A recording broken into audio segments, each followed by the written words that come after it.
Hey, welcome back to the Amplified Podcast. It's good to have you guys with us. We are in our penultimate episode for the book of Numbers. And so remember, the first 5 books of the Bible, they make up the Torah. It's what we would call the law.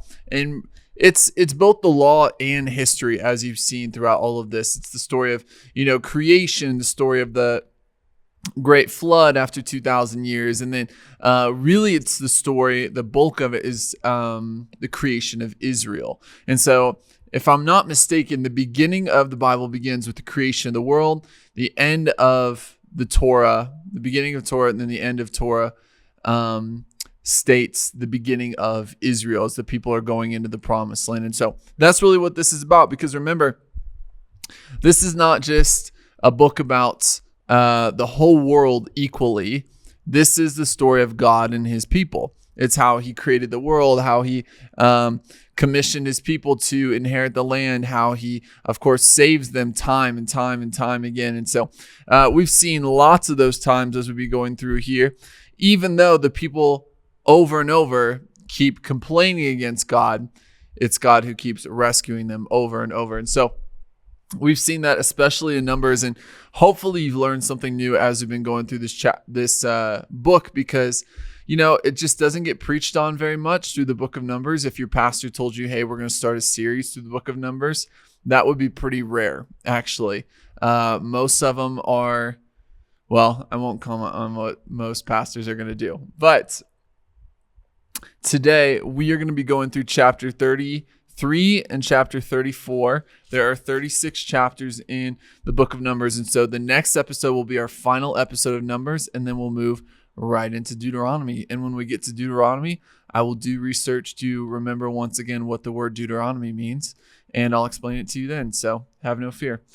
Okay.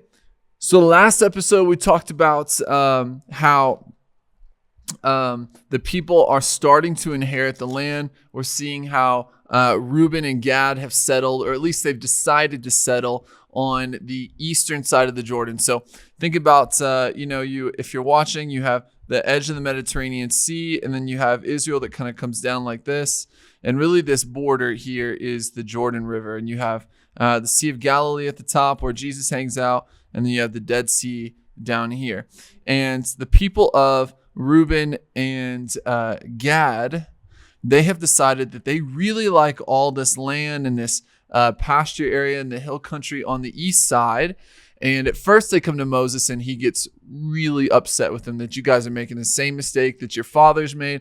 You're the reason why we died out in the wilderness, this whole generation. But they're like, whoa, slow your roll. We will go in and fight with you guys. It's just at the end, we got dibs on this land. And Moses is like, okay, if you do all the things that you're saying you're going to do, you're going to help us not abandon, your fellow Israelites, then I suppose you guys calling dibs is cool with me. And so that's what they do. And we got to see that in the last episode, got a little bit of a history lesson as well from Moses.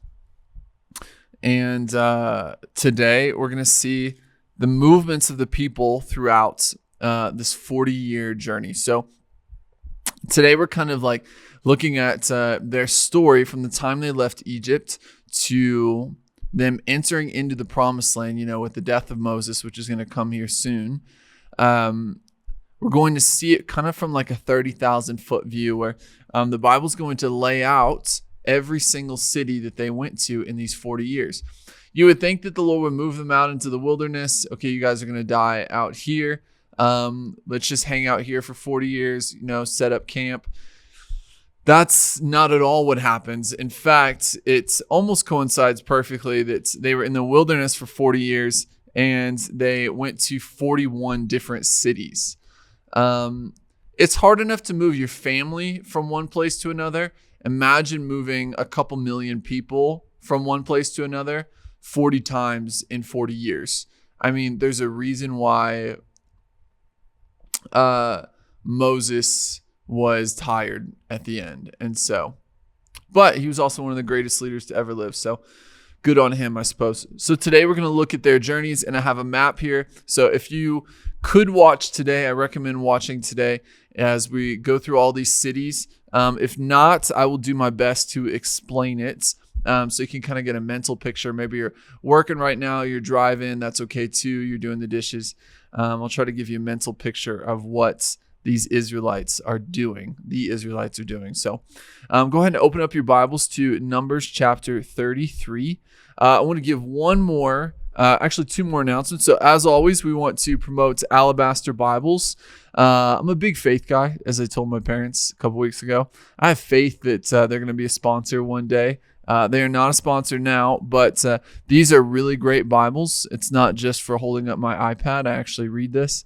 And so they have a lot of different books of the Bible right now. Funnily enough, they don't have numbers, but they've kind of hit the highlights first.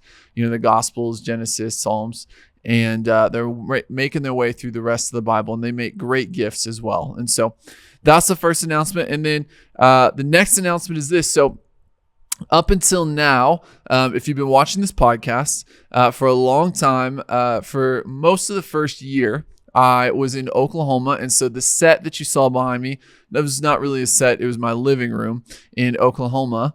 That changed when we moved to California. So now we live here in South Lake Tahoe. And I get to film this at our church every week, the church that I pastor, South Shore Christian Assembly. And I get to do it in the sanctuary. And so this is our overflow up here. So if you're listening, kind of up in a balcony, and then beyond me in this big A-frame building is our sanctuary. And it has looked the same pretty much since this podcast started. So if you've been able to get short views of what it looks like behind me, it's pretty much stayed the same. But we have 2 teams that are coming in this summer. One has already come, and they have shampooed and cleaned every single one of these chairs. So shout out to River City in Elk Grove, California. They did an awesome job. Their team of students and the adults they brought were phenomenal. But starting tomorrow, we are doing a much bigger renovation, and we are changing out all the carpets. So if you can see behind me, all this red carpets, I call it Assemblies of God red, that is going to be taken out on Monday, and we'll have new carpet put in. And then far in the back, way in the back, you can see the back wall, which is the sanctuary stage wall. And that has had a big screen on it for a long time. And you can see the vents there. You can see the projector. We use 2 flat screens on the sides now, but all of that's going to be taken down, not the TVs. TVs are brand new. And you're going to see a beautiful cross, a new lights, and you're going to see a new painted wall back there, and new to stage design. And so that is coming from Mosaic Church in Dallas, Oregon. So if you need a place to go to church anywhere near Dallas, Oregon, I highly recommend them, and I'm very excited for them to be here next week. So that's just a little bit of an update what's going on for us here in South Lake at this church. But what I'm going to read to you today is not new news. It's been around for 4,000 years. So let's dive into it. This is chapter 33. We're going to go through it together. Here's what it says. These are the stages of the journeys of the Israelites by which they came out of the land of Egypt by their tribal armies under the leadership of Moses and Aaron. Pretty straightforward. Moses recorded their points of departure as the Lord commanded, stage by stage, and these are their journeys according to the points of departure.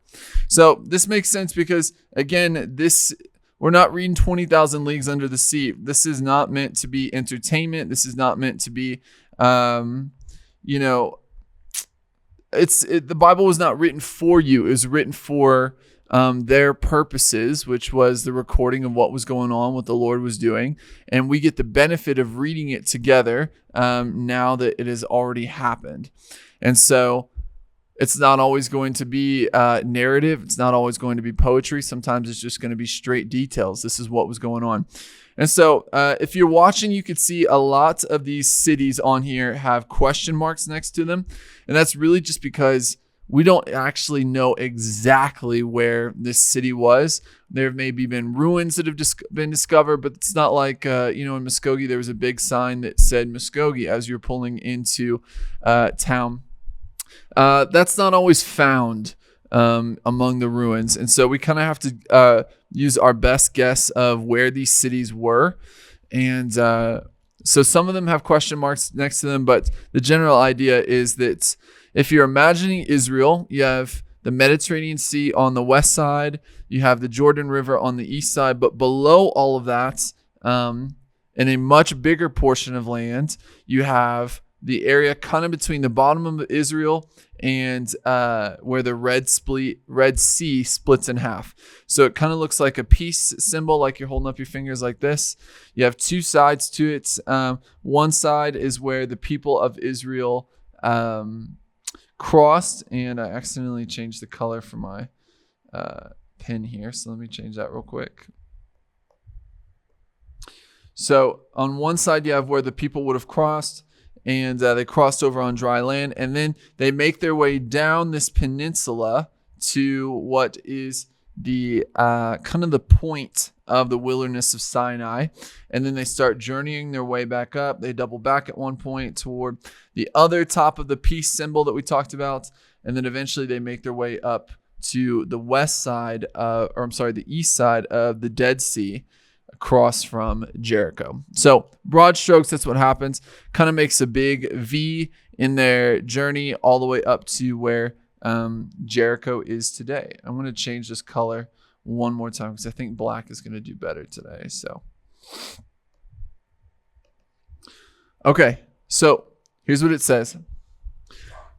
Verse 3. They set out from Ramses on the 15th day of the first month after the day after the Passover. The Israelites moved triumphantly in the sight of all the Egyptians. While the Egyptians were burying all their firstborn whom the Lord had struck down among them, upon their gods, the Lord also executed judgments. That's a huge theme that we talked about over and over as we were going through, that this was not just judgment against Israel for their idolatry and really their just debauchery and their wicked living. God was executing judgment against all of the gods that had taken the people's attention away from him and led them down into sin. And so it's a big deal. Then the Israelites moved out from Ramses, where they all joined together and camped at Succoth. So Succoth is kind of the first city. I imagine that being their first time out of Egypt for the first time in a long time, it did not Succoth, but that was their first city. It was a stupid joke. Okay, they moved out from Succoth and camped in Etham. Sorry, I have a fan on for the first time today because it's so hot up here, which is on the edge of the wilderness. So this is all, Goshen, where they lived up here near the mouth of the Nile to the Mediterranean Sea. This is very fertile land, but this whole area, even today, is still just kind of like dead land. It's called a wilderness for a reason, and it's actually, from what I understand, a lot of very small rocks. So they're not even walking on sand; they're walking on stony ground all the way across. So Succoth is the first stop. Etham is 2. They moved from Ethan and turned back to Pi. I'm going to butcher some of these cities. Pi Hahiroth, east of Baal-Zephon, and camped there before Migdal. Migdal being the third one, I guess. Okay, they moved out from Pi Hahiroth and passed through the midst of the Red Sea into the journeys. They went 3 days and camped in the wilderness of Ephon and camped at Merah. So I guess my counting's a little off. Maybe it's closer to 42 places that they stopped. But Pi Hahiroth, and then they moved down the eastern edge of the Red Sea after it parts, and they stop at Merah, stop number 5. They moved out from Merah and camped at Elim. In Elim, there were 12 springs of water and 70 palm trees, and they camped there. That's very odd. 70 being God's, or 7 being God's number, times 10 is just, that much more greatness. And then 12 also happens to correspond with the exact number of tribes, not counting the Levites. But it's just interesting that exactly what they may have needed was already waiting for them there, almost like God knew where they were going. So Elim is also there, so that's number 6.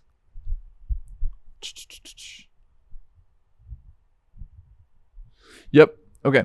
They moved out from Elim and camped by the Red Sea, the Sea of Reeds.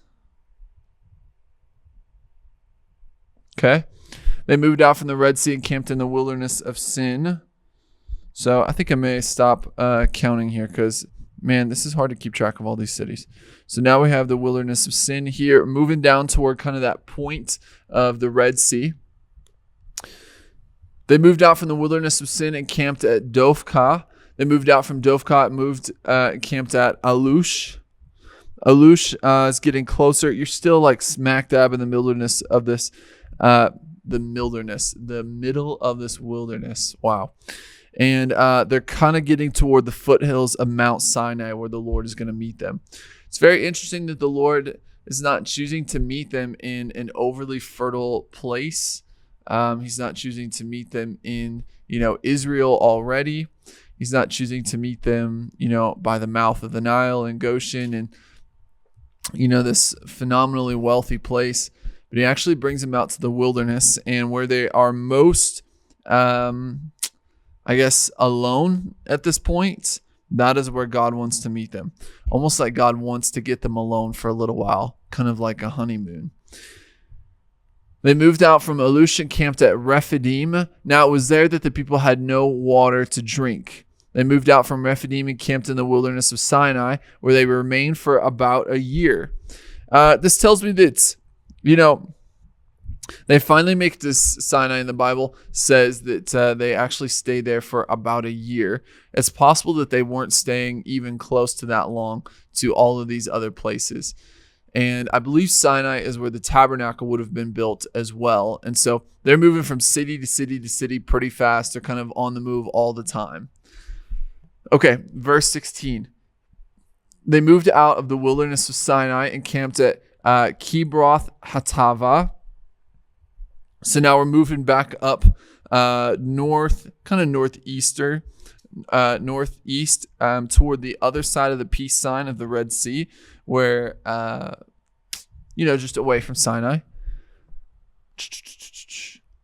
Verse 17, they moved from Kibroth Hattava and camped at Hazeroth. They moved from Hazeroth and camped at Rithmah near Kadesh, the place where the 12 spies were sent to spy out the land. So Kadesh Rithmah is right here. Let's see if our map has it. Camped at Rithmah near Kadesh. Okay, so they're almost to the other peak of the Red Sea. And if they're sending these spies up into the wilderness of the rest of this wilderness up into Canaan, they're actually sending them, it looks like, let's measure it out. So probably about 50, 100, 150, 200, 250, as much as 250 to 300 miles. No wonder it took those boys 40 days. It's actually pretty impressive land to cover in that long. But if they were going from Rithmah, where we think it was, all the way to even the northernmost parts near Mount Carmel in Israel, that could be up to 300 miles that they were traveling one way. That's a long way. Here's what it says, verse 19. They moved out from Rithmah and camped at Ramon Perez. They moved from Ramon Perez and camped at Libnah. They moved out from Libnah and camped at Rissah. Now they're up past this northernmost portion of the Red Sea, and they're still out in the middle of the wilderness. And this is not quite to them doubling back yet. Okay, and then we have Mazarath, Hashemona, Mithkah, Terah, Tahath, Makelath, Hera, Mount Shapher, and Kehelatha. That's a lot of cities. So I want to move through these really fast because even our map here isn't sure where most of these cities are. They would have been probably little villages on the way as they're making their way up to Kadesh Barnea. So here's what it says. Verse 21. They moved from Libnah to Rissah. They moved from Rissah to Kehelatha. Kehelatha. Sound it out, Jack. They moved from Kehelatha and camped at Mount Shapher. Then they moved from Mount Shapher and camped at Haradah, and moved from Haradah to Makelath, and moved from Makelath to Tahath, Man, this is a lot of cities. From Tahath to Terah. From Terah, they camped at Mithkah. From Mithkah, they moved to Hashmonah. From Hashmonah, they moved to Mazroth.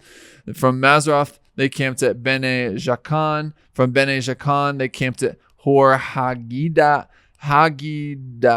Oh my gosh. I'm so sorry. Hagid Gad. We'll go with that. They moved from Hagidad and camped out at Jotbatha, and moved from Jotbatha and they camped at Abranah. Okay, so now we're at roughly 30 cities. That's what I counted in my Bible when I wrote it out a while back.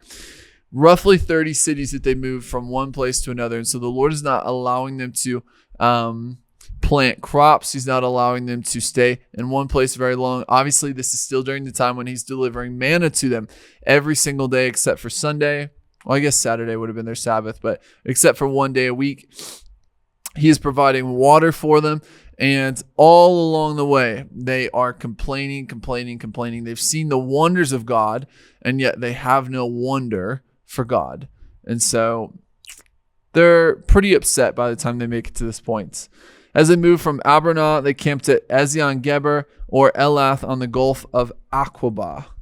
So now they have gone up to Kadesh Barnea, maybe 40 miles from the coast of the Mediterranean. They double back to the northernmost portion of this second side of the Red Sea, this peak here. And it looks like they're going to kind of follow once again, double back once more before they make their way to Mount Hor. They moved from Ezion Geber and camped in the wilderness of Zin, which is in Kadesh. They moved out from Kadesh and camped at Mount Hor on the edge of the land of Edom. Aaron the priest went up on the Mount Hor at the command of the Lord, and he died there in the 40th year after the Israelites came out of the land of Egypt on the first day of the 5th month. So that was back in Numbers 20 that we talked about Aaron's death. So the Bible is showing us, it's kind of moving us through the story and then taking us back and showing us a different angle, and then moving us through the story and taking us back. And for this particular chapter, he's just showing us all the places that they went over the course of these 40 years. So it took them roughly, it took them a matter of months to make it to Mount Sinai. They stay at Mount Sinai for about a year, and then over the next 39 years, they go up to Kadesh Barnea, double back down to the Red Sea, double back once again to Kadesh Barnea, and make it to Mount Hor, which is just south of the Dead Sea. And that's in year 40, and that's where we see Aaron die. And soon, Moses is going to die as well. Aaron was 123 years old when he died on Mount Hor. The Canaanite king of Arad, who lived in the Negev, in the land of Canaan, heard that the sons of Israel were coming. He probably wasn't a good dude. That's all I know. Okay. Verse 41, they moved out from Mount Hor and camped at Zalmunna. Then they moved out from Zalmunna and camped at Punon. These are some wild cities. Can you imagine telling someone like, hey, where are you from? I'm from Punon. Okay, well, that's good for you, dude. Okay. Punon, just probably, 25-ish miles south of the Dead Sea, which would have been there at that time, of course. They moved out from Punon, camped at Oboth. They moved from Oboth and camped at Ayi Abarim on the border of Moab. So Moab being the eastern side of the Dead Sea. This is kind of I guess it's a good portion. And, Gad and Reuben wanted to live over here. So I guess this is a good area as well. And of course, the map is showing us there's more greenery there. They moved out from Ayim and camped at Dibon Gad, and moved out from Dibon Gad and camped at Almon Diblathaim. Almon Diblathaim.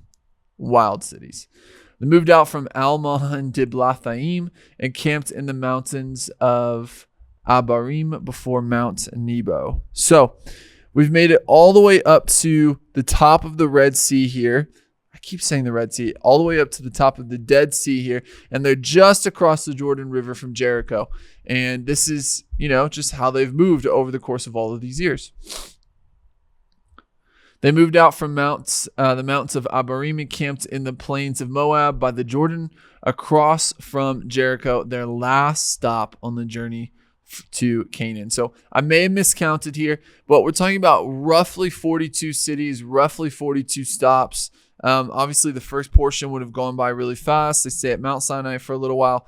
Then the next 30 cities, they could have been there a couple months, could have been there a couple days. The Bible tells us that sometimes the cloud of the Lord wouldn't move for months at a time. Sometimes it would only stay there for 3 days. The Lord knew what he was doing as he's taking the people through.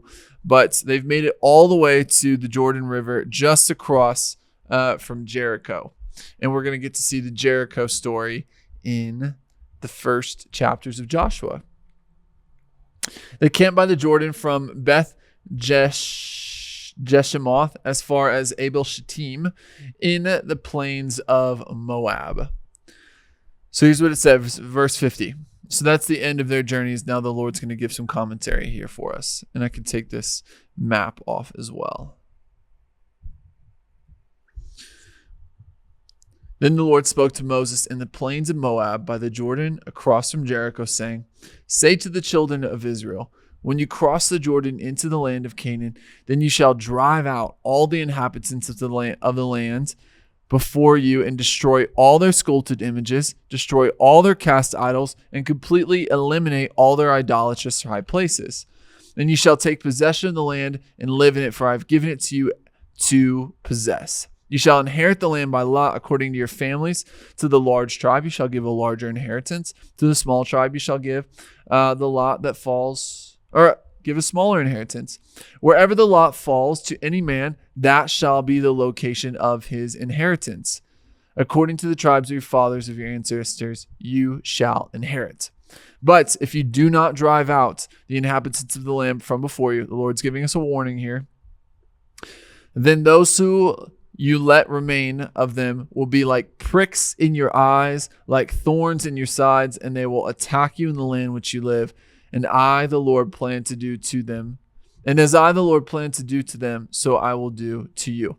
So the Lord's made it very clear that they have got to get these people out of the land that God has given them, because the sin and the lifestyle that they live there in those places is going to become like a cancer inside of Israel. And what they were meant to do to these peoples, the peoples there will in turn do to them. And we've talked at length about why God was so serious in dispossessing this people. And my wife and I were talking about this the other day. She mentioned something I hadn't thought about before. You know, idols themselves, the Lord's talking about sculpted images, cast idols, and all of their idolatrous places. Idolatrous places, we can get into that to another time. That's mostly, you know, the tops of hills and everything. But when it comes to like their wood and clay and stone and metal idols, those have no power, like at all. Like they have no power, just like the rocks that you drove on yesterday have no power. It's just people assigning worth to something that has been sculpted into the image of a false god. So if it has no power, why is God so serious about destroying them? You know, if, I don't know a good example for that. If there's no power in it, then why is God so serious about them destroying them? And I think it's because while they have no inherent power, they do have I don't want to say power again. They have the ability to kind of blind the people to what the Lord is trying to say, what the Lord wants to do, to their relationship to him. These are going to be the ways that the enemy is going to lead them away from his side, away from his protection, into all these idolatrous and all of these horrific practices. So it's really, the idols have no power in and of themselves, but the people assign power and assign worth to them to such a degree that they cause them to do all kinds of things, even all the way up to blaspheming the name of the Lord. So the Lord wants none of that left in there, none of that left in their cities. But as we'll find out, they don't do completely what God said. And as I taught our people a couple weeks ago, partial obedience is still disobedience. If you're not doing completely what the Lord has asked you to do, then you're not doing what the Lord has asked you to do. Okay. This is instructions for how they're going to start to apportion all the lands of Canaan to the different tribes. We know that Reuben and Gad already have their portions on one side. So if we're imagining the Mediterranean Sea here, we have Mount Carmel up here. We have the west or the eastern edge of Israel here. We have the Sea of Galilee, the Jordan River, and then the Dead Sea down here before it goes all the way down to the Red Sea. Reuben and Gad have already decided they want dibs on this side. Also, one half of Manasseh wants to live over here as well. But as for the rest of the portions of land where everyone else is going to live, the Lord needs to give Moses instructions on how they're going to apportion, because the last thing the Lord wants them to do is fall into infighting about where they're going to go, because none of it belongs to them anyway. It belongs to the Lord, and they're going to inherit it from them. So here's what it says, chapter 34. Then the Lord spoke to Moses, saying, "Command the Israelites, when you enter the land of Canaan, this is the land that shall be yours as an inheritance, the land of Canaan, according to its boundaries." So let me pull up a map of where all these people are going to end up. Pretty good map. Okay.